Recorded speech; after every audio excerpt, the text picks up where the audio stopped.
A decorated army colonel, a fallen soldier's remains, and a flight he wasn't allowed to board. What happened next shocked the entire nation. The airport was busy, filled with families pulling suitcases, business travelers glued to their phones, and children running ahead of tired parents. The usual hustle and bustle. Colonel David Carter walked in, his polished shoes tapping against the floor. He had been through this routine many times, but today was different. The weight he felt wasn't just from the medals on his uniform, it was from the casket waiting outside, covered with the American flag. Inside lay Private First Class Jason Reynolds, only 21 years old. Gone too soon. Colonel Carter adjusted his hat and took a deep breath. This was more than just a duty, it was a promise. A promise that no fallen soldier would be forgotten or left behind. He stepped up to the airline counter, placing his military orders and ID on the desk. The woman behind the counter barely glanced at him at first. She typed into the computer, then frowned. After a brief pause, she looked up. "Sir, can I see that again?" she asked, her voice tense. Carter handed the papers back, watching her closely. He noticed the hesitation, the quick glance at her coworker, the slight shift in her posture. Something wasn't right.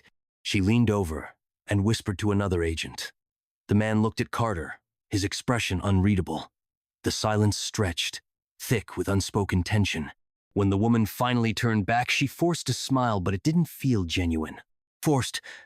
"I'm sorry, sir, but there seems to be an issue with your ticket.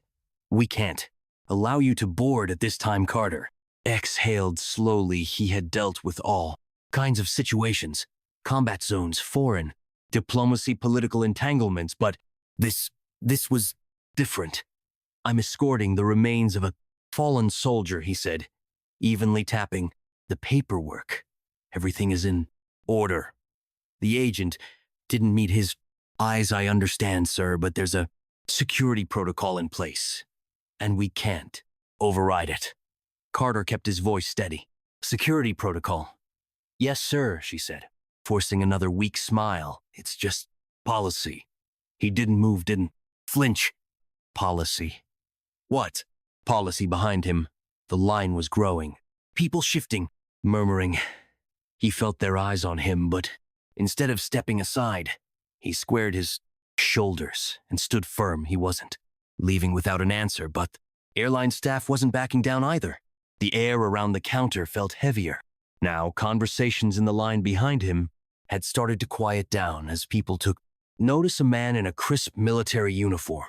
Being denied his flight wasn't something you saw every day. Colonel Carter remained calm.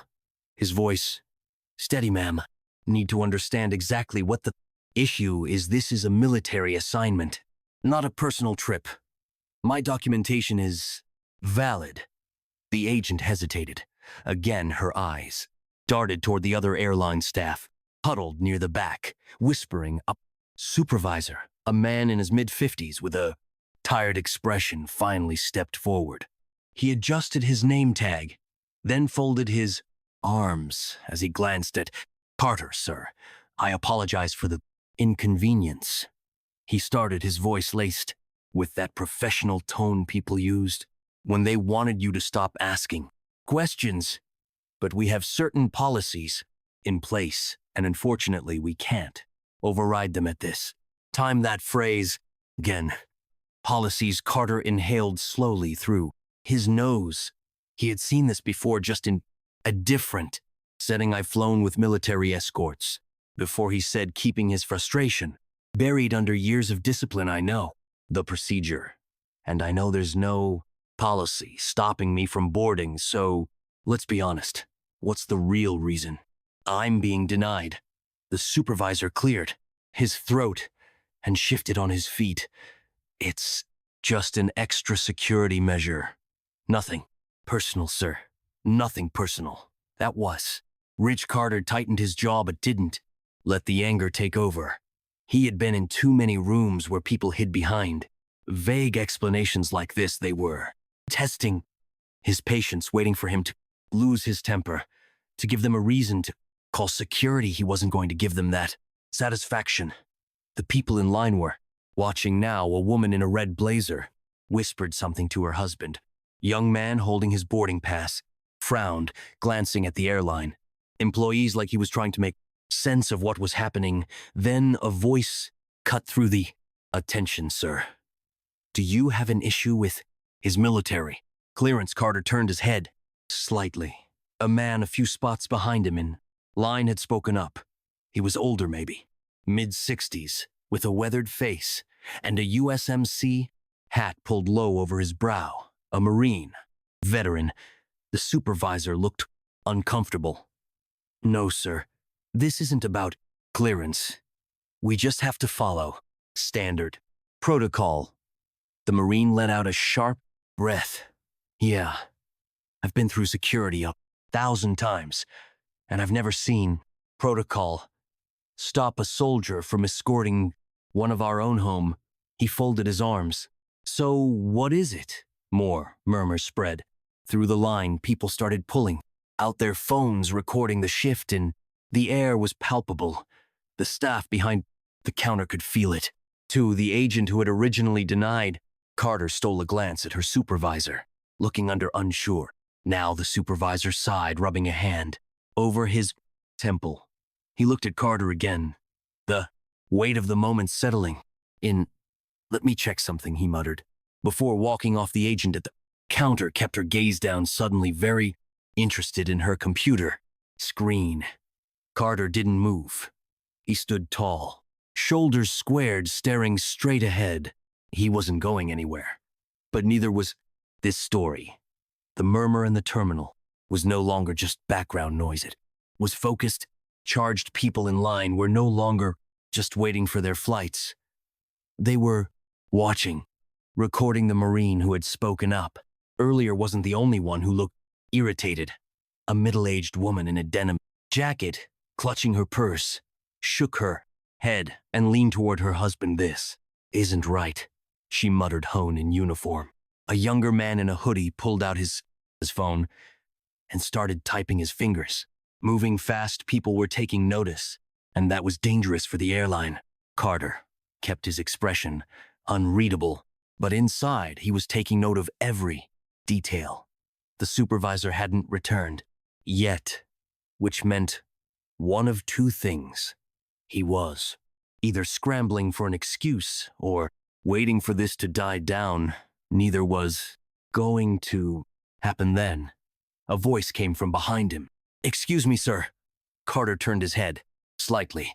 A young woman, no older than 25, was standing a few feet away, phone in hand, her eyes uncertain but determined. I don't mean to intrude, but I just want to make sure I understand. They're not letting you." Burr. Her voice wasn't loud, but the way she said it, careful, deliberate, made people nearby pay even more attention. Carter exhaled, glancing at the agent behind the counter. "That's correct?" The young woman blinked, as if she expected to hear a different answer. She hesitated for just a second, then nodded once and turned her phone screen toward him. "I'm live right now," she said. "People need to see this." And just like that, the floodgates opened. Another man held up his phone. "This is wrong," he said, shaking his head. "This man is literally escorting a fallen soldier." A woman further back raised her voice. "Hey, excuse me." She waved her hand toward the counter. "Can someone explain why he's being denied?" A few people shifted uncomfortably, clearly unsure whether they should get involved. But the energy in the room had changed. What started as quiet murmurs had grown into something bigger, something the airline staff could no longer ignore. The agent behind the counter looked like she wanted to shrink into the floor. Her hands were frozen over the keyboard, eyes flickering to the camera lenses pointed in her direction. Then the Marine from earlier took a step forward. He was done playing nice. "I've seen a lot of things in my time," he said, voice steady but firm. "But I never thought I'd see the day when an American soldier, especially one escorting the remains of a brother in arms, was treated like this." The terminal had gone eerily quiet. Even the usual airport announcements over the speakers seemed distant, muted. The only sound was the recording. beeps from phones capturing every second of what was unfolding. The Marine squared his shoulders. This is a disgrace. The agent swallowed hard. Her fingers trembled as she clicked at her keyboard. Again, the supervisor still nowhere to be seen. Passengers whispered. A baby fussed in its stroller, but the mother, instead of soothing the child, was staring at her phone, reading something with a look of disgust on her face. Then, somewhere in the back of the line, a man muttered, "It's already trending." Carter didn't move. He didn't need to. The world was watching now. The tension in the terminal was thick. The supervisor was still gone. The airline staff stuck in a ward. Silence phones were out recording, tweeting, streaming, and then, like a spark hitting dry grass, it spread. The young man in the hoodie, still glued to his phone, let out a low whistle. Damn, this is everywhere now. Carter didn't react.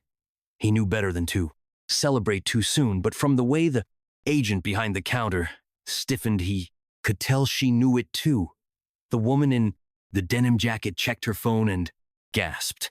"Oh my God," she whispered to her husband. "It's already on Facebook." The older Marine grunted, pulling out his own phone. They don't even know what kind of storm they just started. Then, as if on cue, the airport's loudspeaker crackled to life. "Attention passengers, due to unforeseen circumstances, Flight 237 to Phoenix will be delayed.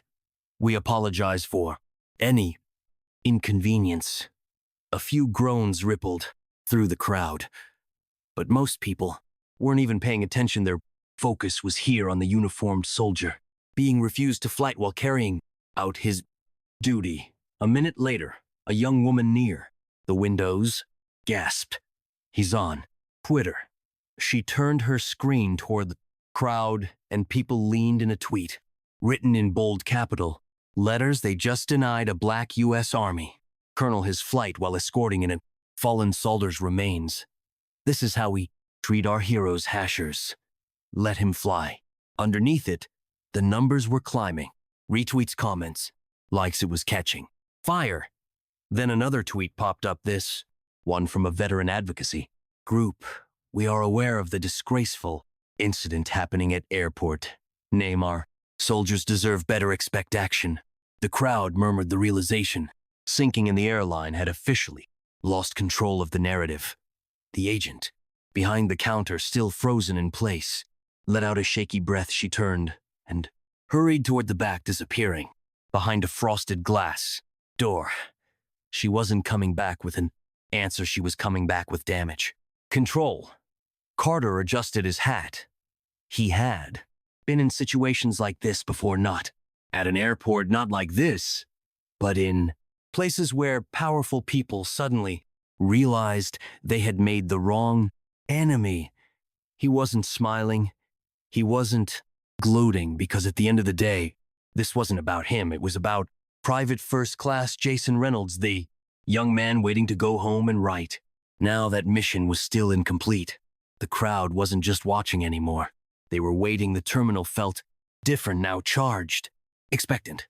Then the supervisor finally returned, but he wasn't alone. A second man walked beside him, this one in a sleek navy suit. His airline ID clipped neatly to his pocket. His walk was brisk, controlled, like someone used to putting out fires.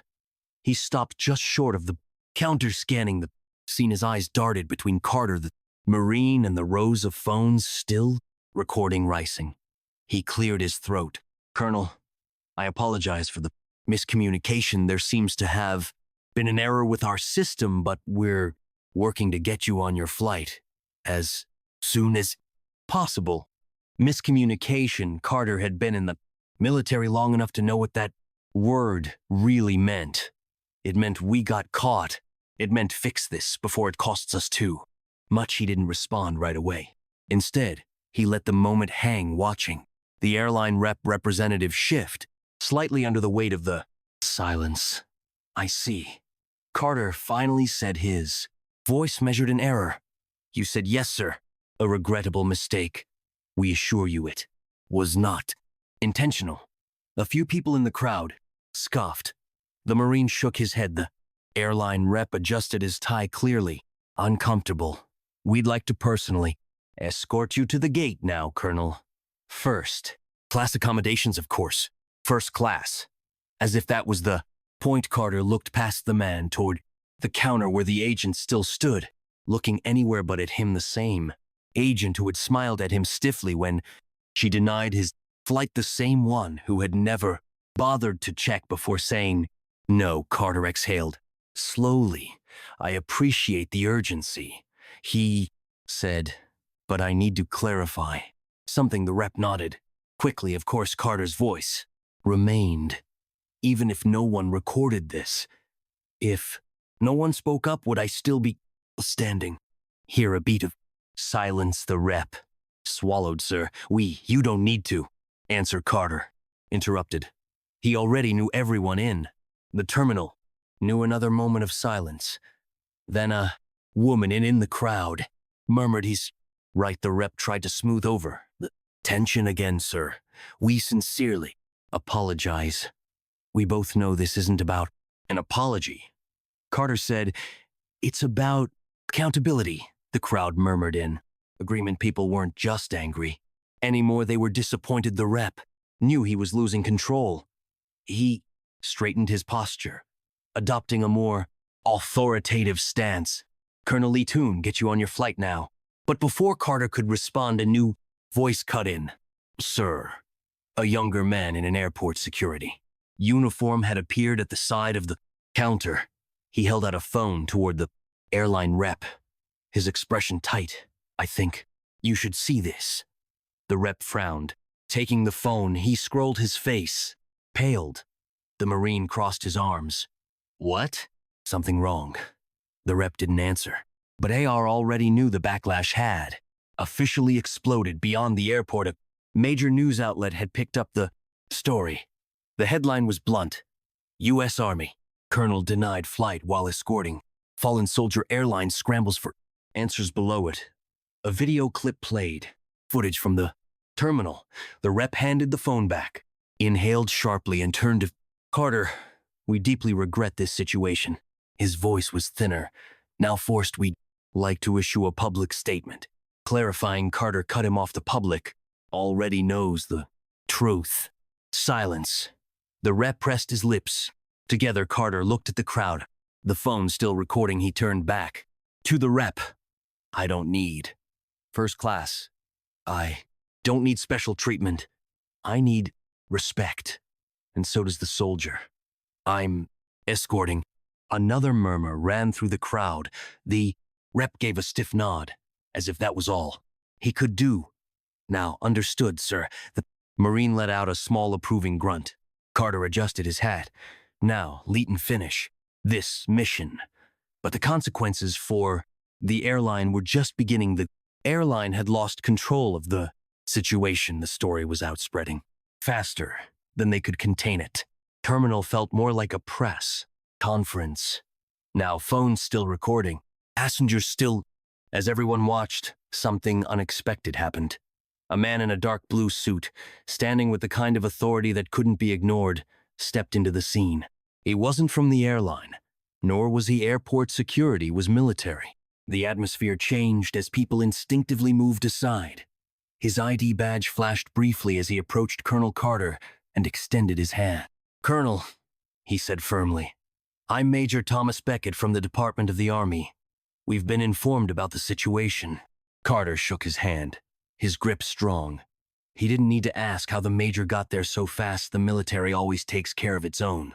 Beckett turned to the airline representative, his voice sharp and authoritative. We are handling this now. Colonel Carter and the remains of Private First Class Reynolds will not be flying on a commercial flight. The airline employee hesitated. Sir, we were just about to. You were just about to cover your tracks. Beckett interrupted, still polite but firm. Then he turned to Carter. The Pentagon has arranged a private military flight. Your transport is ready. A murmur spread through the crowd. People exchanged glances. The U.S. military had stepped in. Carter exhaled, not out of relief, because he didn't need rescuing, but because the mission was back on track. He nodded. Understood, Major. Beckett gave one last look at the airline rep. This will be addressed. It wasn't a threat, it was a promise. Carter turned to a Marine who had been watching everything unfold. "Appreciate you, brother," he said. The Marine nodded. "We look out for our own." Carter took one last look at the people who had spoken up, who had refused to let this go unnoticed. He straightened his uniform, squared his shoulders, and walked out not toward the gate, but towards something bigger. But for the airline, the real trouble had just begun. They thought a few apologies and a press release would make the situation go away. But the public wasn't letting this slide. News networks picked up the story. Veterans groups released statements condemning the airline's actions. Politicians demanded accountability. Then came the financial hit. By the end of the week, the airline's stock had dropped. A trending hashtag calling for a boycott gained traction. Customers flooded their social media, demanding answers. And then, the final blow: a lawsuit. A coalition of military advocacy groups filed a formal complaint against the airline for discrimination and failure to uphold service member protections. Under pressure, the airline's CEO made a public statement, calling it a regrettable misunderstanding and announcing that the employees involved had been placed on leave. Too little, too late. Meanwhile, Colonel Carter stayed focused on his mission. He escorted Private First Class Jason Reynolds home, standing by as the young soldier's family received him for the last time. He didn't need headlines or attention. What he needed, what every service member deserved, was respect. And that was the real fight. Respect shouldn't be something you have to demand. It shouldn't take a viral video or public outrage to get what's right. It should be the standard. The people at that airport, the Marine, the passengers who spoke up, the ones who refused to stay silent, they proved something important. When people stand together, injustice has nowhere to hide. If you believe in accountability, if you believe in honoring those who serve, let your voice be heard. Because silence allows things like this to happen again. And next time, it might not go viral. Subscribe to my channel for more real-life stories that matter.